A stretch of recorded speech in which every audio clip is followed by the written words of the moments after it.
اور ملک کی ساری سیاسی جماعتیں جو ہیں وہ احتجاج کر رہی ہیں کہ یہ 2 ہائی کورٹس جو ہیں ایک سیاسی جماعت کے ساتھ کھڑے ہیں۔ اب آپ دیکھیں کہ میرا مطلب ہے کہ انٹرا پارٹی پہ بھی پشاور ہائی کورٹ کا اسٹے ہے۔ اب وہ کہتے ہیں کہ جی پی ٹی آئی کو جو ہے وہ ڈی سی او اور سرکاری بیوروکریسی کے آروز نہیں قبول ہیں۔ کیا باقر نجوی صاحب نے باقی پارٹیوں کو سنا اس معاملے میں؟ وہ صرف پی ٹی آئی کی سہولت کاری کرنے کے لیے موجود تھے کہ جی پی ٹی آئی نے کہا مجھے نہیں قبول، لہٰذا انہوں نے اسٹے دے دیا۔ بھئی آپ ملک کی کیا ملک میں الیکشن صرف پی ٹی آئی نے لڑنا ہے؟ نون پیپل پارٹی، باقی سیاسی جماعتوں کی کوئی رائے نہیں ہے جج صاحب کے نزدیک؟ باقر نجوی صاحب کے نزدیک صرف پی ٹی آئی کی رائے امپورٹنٹ ہے، باقی سب جماعتیں جائیں بھاڑ۔ بھئی آپ کولیکٹیولی میجورٹی کی رائے مطلب یہ جو دیکھیں۔ لاہور ہائی کورٹ میں پی ٹی کی طرف سے درخواست دائر ہوئی تھی، اس حوالے سے جب چیف جسٹس نے پوچھا اٹارنی جنرل سے کہ آپ کو علم تھا اس درخواست کے حوالے سے، تو انہوں نے کہا ہمیں علم ہی نہیں تھا، جس دن یہ دائر ہوئی ہے، آرڈر آیا، ہمیں اس دن ہی پتا چلا۔ نہیں بالکل علم نہیں تھا جی، نوٹس ہی نہیں ہوئے، سیدھا اسٹے ہوا ہے۔ اور دوسری بات یہ ہے کہ میں سمجھتا ہوں کہ چیف جسٹس صاحب نے بڑی رعایت کی ہے کہ انہوں نے پٹیشنر عمیر نیازی کو کنٹیمپٹ کا نوٹس دیا ہے۔ بھئی آپ نجفی صاحب کو توہین عدالت کا نوٹس دیں، آپ باقر نجفی کو توہین عدالت کا نوٹس دے کے لاہور ہائی کورٹ کو کے جج کو توہین عدالت میں سزا سنائے تو ہم آپ کو کچھ مانیں۔ بیچارے پٹیشنر کو مطلب پٹیشنر کو سزا، پٹیشنر تو گیا ہے کہ لینے، جس نے اور فیصلہ دیا قصور اس کا ہے یا جس نے درخواست دی قصور اس کا ہے؟ میں نہیں سمجھتا ہوں عمیر نیازی کا قصور ہے۔ نجفی صاحب کو یہ درخواست اول اس پہ نوٹس کرنے چاہیے تھے، اور اگر درخواست قبول بھی کہ جرمانے کے ساتھ مسترد کرنی چاہیے تھی۔ اب نجفی صاحب کو تو آپ کچھ نہ کہیں جی کہ انہوں نے مس کانڈکٹ کیا۔ بھئی مس کانڈکٹ کی سزا یہ ہے کہ آپ کہتے ہیں جی وہ کل سے اپنی ذمہ داریاں نہیں اٹھائیں گے، وہ سپریم جوڈیشل کونسل میں ریفرنس بھیجیں۔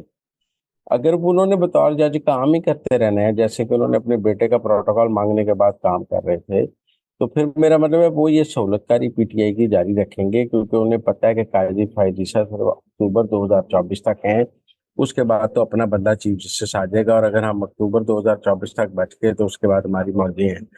تو اس لیے میں سمجھتا ہوں کہ جب تک باقر نجفی صاحب کو توہین عدالت کی سزا نہیں ملے گی تب تک آگے بات نہیں چلتی۔ اگر نوٹس جاری کرنا ہے توہین عدالت کا تو جسٹس باقر نجفی صاحب کو جاری کیا جائے، اور ان کو سپریم کورٹ میں شو کاز جاری کیا جائے، اور اوپن عدالت میں ان کو توہین عدالت کی سزا پر جیل بھیجا جائے، ورنہ عمیر نیازی کے خلاف توہین عدالت کی کارروائی کرنا تو فضول تھا۔ حالانکہ مزمل صاحب 8 فروری کا جو فیصلہ ہے الیکشن کا، وہ بھی تحریک انصاف کی درخواست پر ہی دیا گیا تھا۔ بس اس وقت انہیں نہیں اندازہ تھا نا کہ سارے لوگ پارٹی چھوڑ جائیں گے۔ آج تو کینڈیڈیٹ ہی نہیں ہے پی ٹی آئی کے پاس، الیکشن انہوں نے کہاں سے لڑنا ہے؟ آج تو میرا مطلب ہے ہلکے کے ہلکے ضلعوں کے ضلع خالی پڑے ہیں، الیکشن کہاں سے لڑنا ہے؟ وہ کہتے ہیں کہ ملک میں بڑی مہنگائی ختم ہو گئی ہے، پی ٹی آئی کا جو ٹکٹ 3 کروڑ کا بک رہا تھا اب کوئی 10,000 میں لینے کے لیے تیار نہیں ہے، اتنی مہنگائی ختم ہو گئی ہے کہ جو ٹکٹ پہلے جو عمر تا بندیال کے دور میں جو ٹکٹ 3 کروڑ روپے کا تھا، وہ قاضی فائد عیسیٰ کے دور میں 10,000 کا بھی نہیں بک رہا۔ جنرل باجوہ کے دور میں جو ٹکٹ 3 کروڑ روپے کا تھا، وہ جنرل عاصم منیر کے دور میں 10,000 کا بھی کوئی لینے کو تیار نہیں ہے۔ بلکہ پی ٹی آئی ہاتھ سے بھی پیسے دے نا کہ ہمارا ٹکٹ لے لیں، ساتھ پیسے لے لیں، تو بھی لوگ ان کا ٹکٹ لینے کے لیے تیار نہیں ہے۔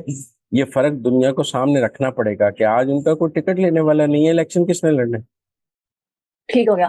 اچھا مزمل صاحب، آج ایک اور بڑی اہم پیش رفت ہوئی ہے، جو شوکت عزیز صدیقی صاحب ہیں، ان کی آئینی ترمیم شدہ درخواست جو ہے وہ آج سماعت کے لیے دی گئی۔ حالانکہ کل چیف جسٹس نے کہا تھا کہ 1 منٹ کی صرف سماعت ہوگی اور سب کو نوٹس کر دیں گے، لیکن انہوں نے صرف 3 آئی ایس آئی کے افسران، سابق افسران اور جنرل فیض حمید کو نوٹس جاری کیا ہے، جنرل باجوہ اور باقی 2 کو نوٹس جاری نہیں کیا۔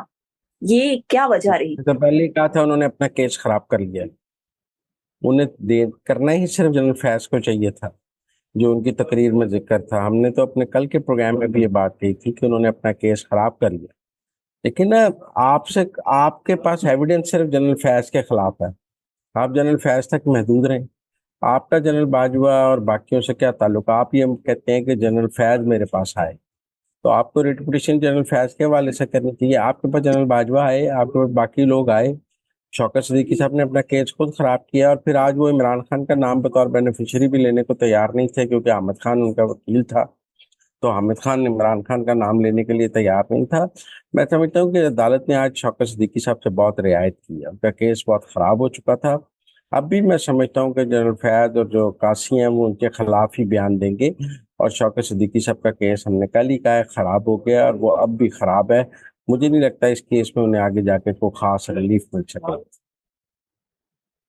پر مزمل صاحب آج کی جو سماعت تھی یہ درخواست کی, اس دوران جسٹس قاضی فائز عیسیٰ جو تھے وہ بہت زیادہ اصرار کر رہے تھے کہ بینیفیشری کا نام لیا جائے. انہوں نے ایک دفعہ عمران خان کا نام بھی لیا, اور وہ کہہ رہے تھے حامد خان سے کہ آپ کہیں نا کہ بینیفیشری کو ہم نوٹس کر دیں. تو یہ عمران خان کا بیچ میں نام, اور پھر آج جو سماعت کو بیلنس کرنے کی کوشش کی گئی. بیلنس نہیں ہے. دیکھیں بیسک قانون رانگ فل گین اور رانگ فل لاس کا کہتے ہیں, کوئی بھی جرم میں اگر کسی کو فائدہ ہو رہا ہے یا کسی کو غیر ضروری نقصان ہو رہا ہے تو جرم ہے. ادارے نے یہ تو دیکھنا ہے نا جو کہ جی اس سے فائدہ کس کا ہوا. مطلب اگر وہ نواز شریف کی ضمانت ریجیکٹ ہوتی ہے تو اس کا سیاسی فائدہ کس کو ہوا. لینا چاہیے تھا شوکت صدیقی کو عمران خان کا نام اور جنرل فیاض کا نام. وہ ادھر ادھر پھرتے رہے. کیوں نہیں لیا؟ اس لیے کہ حامد خان وکیل تھا تو آپ نے عمران خان کا نام نہیں لیا.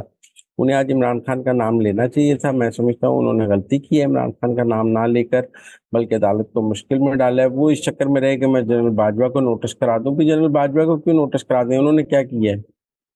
یہ تو ایسے ہی ہے جیسے آج باقر نجفی کے ساتھ chief justice Lahore high court کو بھی نوٹس ہو جائے. بھی انہوں نے تو کیس نہیں سنا ہے نا, انہوں نے لگایا ہے. چاہے سہولت کاری اپنی جگہ موجود ہے, لیکن اس لیے میں سمجھتا ہوں کہ وہ ٹھیک کیا چیف جسٹس نے. وہ شوکت صدیقی کے ٹریپ میں نہیں آئے. شوکت صدیقی صاحب تو کیس کو کوئی اور رنگ دینا چاہتے.